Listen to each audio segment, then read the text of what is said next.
This episode of Pool Magazine Podcast is sponsored by PoolCarePRO, a leading service management software for pool industry professionals. PoolCarePRO is a powerful pool management system that offers flexibility, simplicity, and freedom to send service notifications and make billing easier than ever before. Gind out why more pool techs are switching to PoolCarePRO.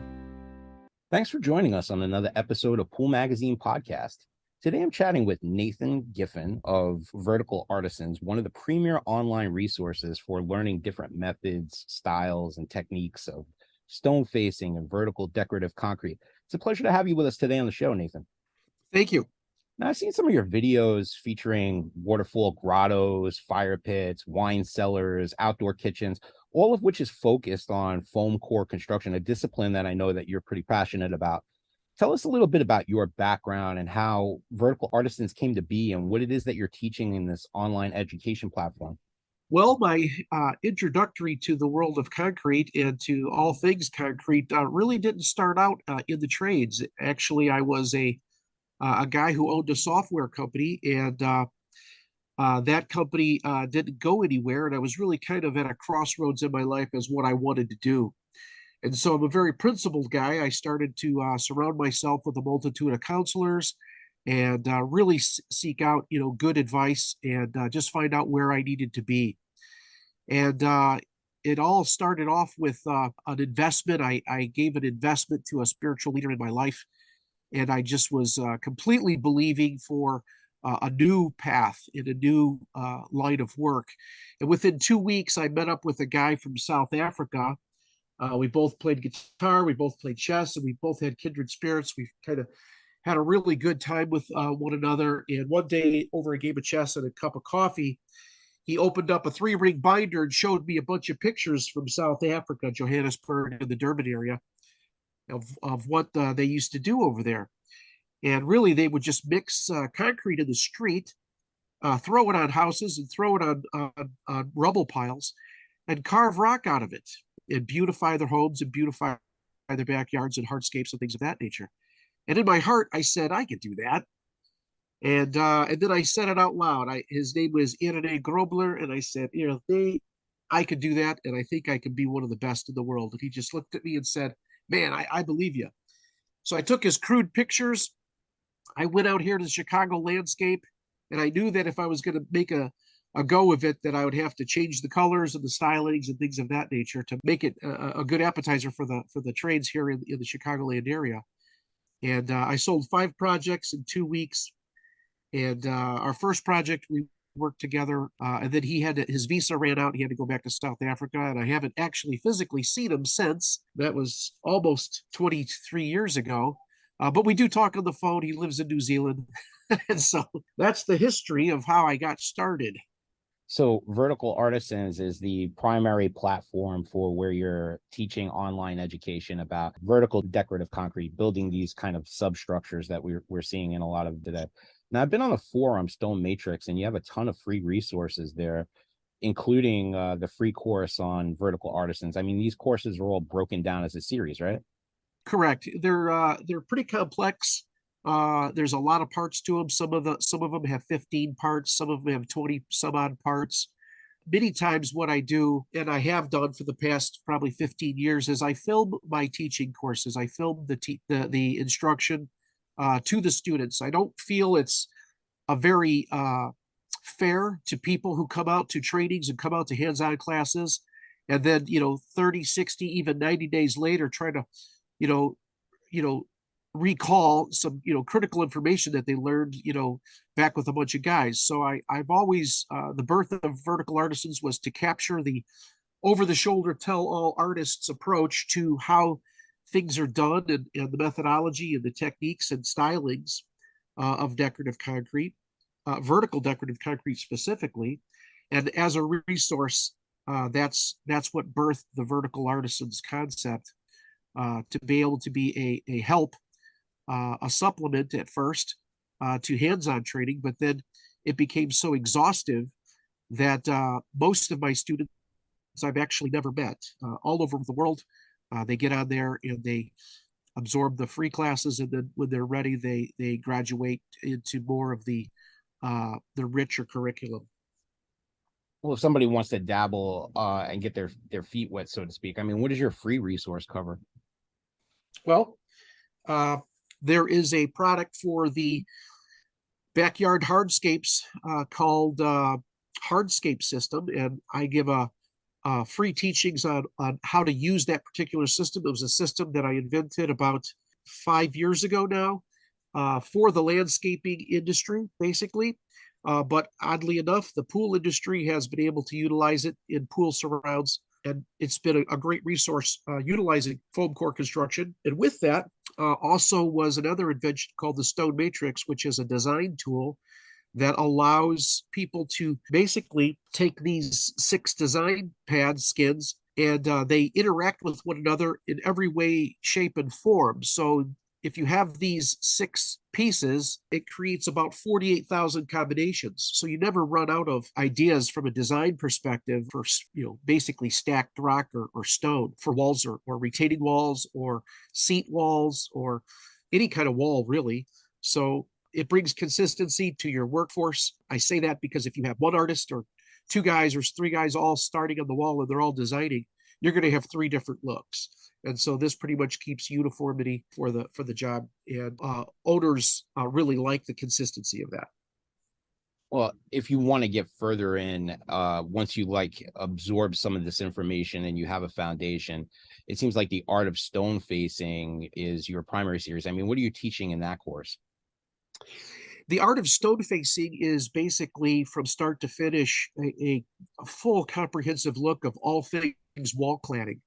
So I originally approached it from let's just say a grouted stone look. And a grouted stone look is basically you either have mortar put in with a baker's bag, or you're just, a lot of times what's popular on YouTube and TikTok, you got these guys who put the material up and they just use a tool to scrape away. And what's scraped away is actually by default the scratch coat. And then the scratch coat serves visually, aesthetically as the grout line. That was pretty common 30 years ago. There was a great pioneer in the trades out west by the name of Wayne Sullen. He's passed at this time, but he did a lot of homes and plastering, and he would use two colors of plaster, a base color and then a top coat. And then when you scrape away the top color, it reveals the base color, therefore showing the grout. So that was early stages of stone facing. And what we began to do with the art of stone facing is cover a very broad dive into all the methods or many methods that can be used to go past just the standard, level rectangular style, carved or cut limestone approach. Started getting into more organic shapes and things of that nature. And then deeper into the stone facing curriculum, you'll get into dry stack, which is basically a lost art. And if you go over to England or you go over to Europe and you look at some of their walls, there's no mortar there. It's just the intricacy of the stone. The masons really knew what they were doing. They put it all together. They didn't have a lot of mortar that was adequate. So it had to really rely on the skill sets of the masons at the time. So I decided to create a style called dry stack, which accentuates that particular style with various touch points, less clean out, and very effective, very visually effective. And it gives a very nostalgic look. And most masons today look at it and they're very intrigued of where I got the material. They always look for the skin to see if there's a business on it or something like that. And they're just even more stupefied when they realize that I'm just mixing it, wet. It's actually pretty funny. Well, I know a lot of your videos and a lot of your instructional tutorials are actually of you performing work out in the field. I mean, some of them are of you presenting at like places of like the World of Concrete trade show where you interact with other industry leaders. I mean, some of the other collaborators and educators on your website are from that show. I mean, they present courses on your platform. What kind of curriculum are they covering? Okay, it's a limited amount. There's a lot of people out there that's that carve rock, but there's also a lot of 20-year-old life coaches too. So you got to really kind of separate the rice from the mice turds, so to speak. But I always seek out the best of the best for my courses. And right now, I have Earl Sunchuk, who specializes in trees. He has what's called a living tree art course, which features cement trees with drip irrigation that run up through the core and then bleed out into potted plants where super platunias and various types of plants are planted. That's a He's hot very, feature. I've seen a lot of backyards lately. Yeah, that's great. yeah, it's very unique. It's very labor intensive, and the trees are not inexpensive. There is some significant cost to it, but the effect is really amazing. And then I have Mike Vernelson, which is another colleague of mine who goes really deep into the various types of carving, vertical carving, granite, and various things of that nature. His work, by far, I place him as a professional, probably in the top 5 sculptors in the world in his field. And my foam core course really lays the groundwork for utilizing his skill sets. I'm decent. I mean, obviously I do very well with my craft, but he's next level, and I'm not ashamed to say it. Well, we just touched base on your foam core construction series, and that looks really particularly interesting. I mean, what are you teaching there? And what is foam core construction really all about, Nathan? Well, for decades, the Department of Transportation and various, structural engineers and civil engineers have been using foam in their actual, roads, highways, and things like that to displace a lot of material. And it's really beneficial because it can handle a lot of load. Say, for instance, a 1 pound test foam can basically handle about 1,485 pounds of load before it depreciates 3% of its total height.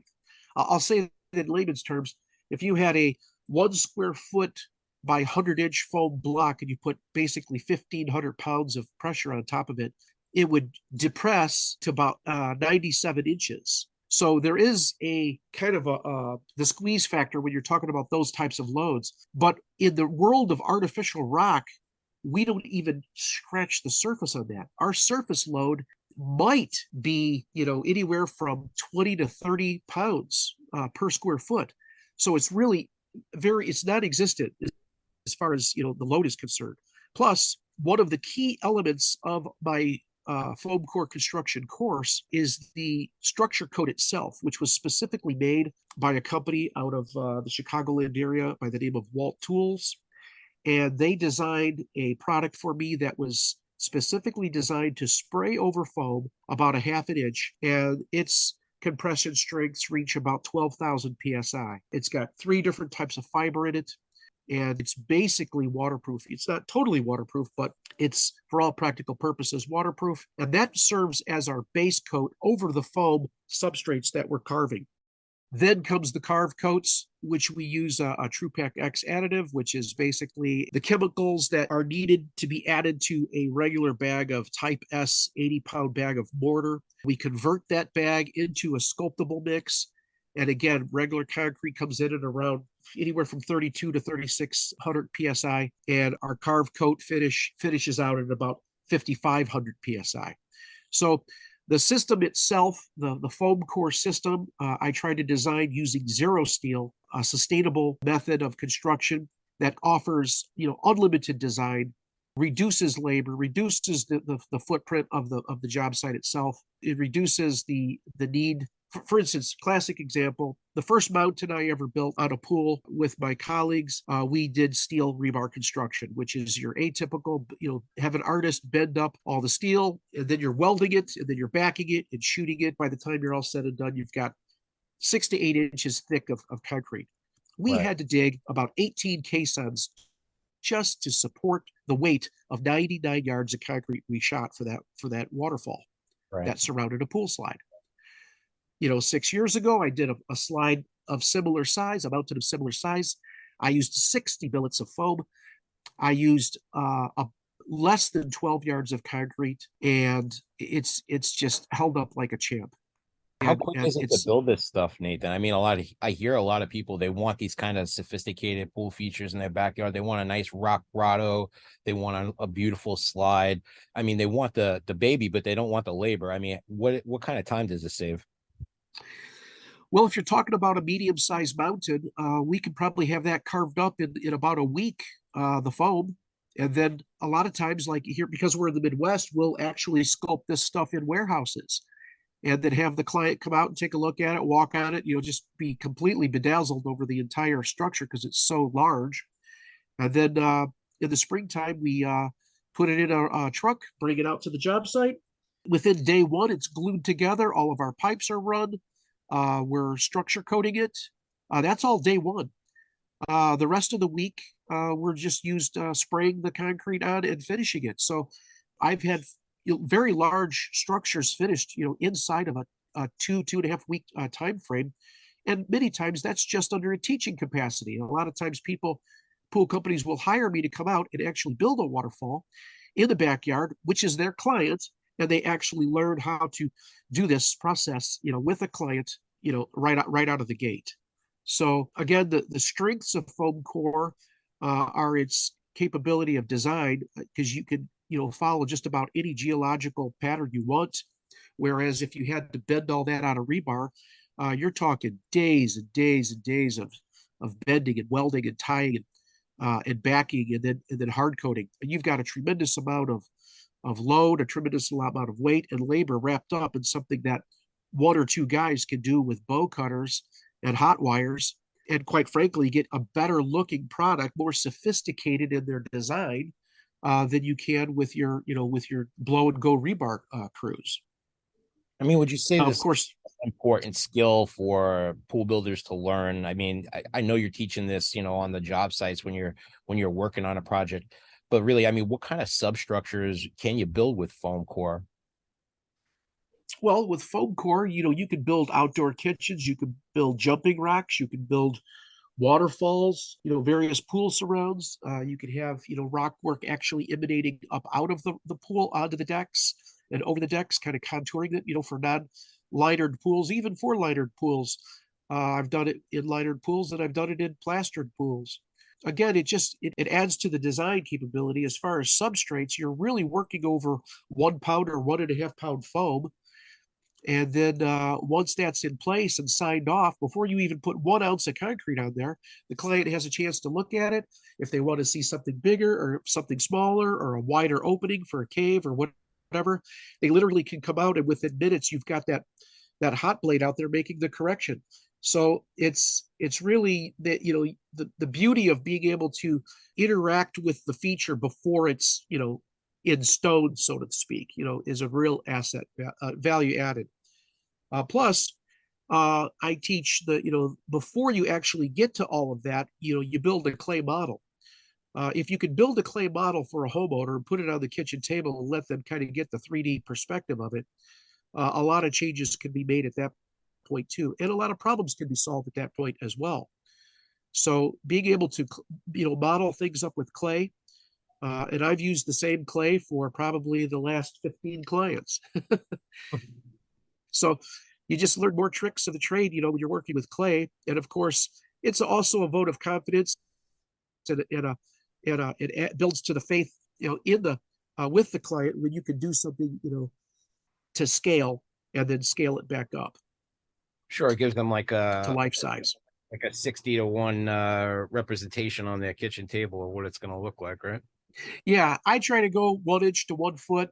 The models, depending on the size, can get heavy. You can get an 80-pound model, but the detail, the devil's in the details. And when you lay it all out, it's just amazing how you get the clients. They just literally drool right at the table.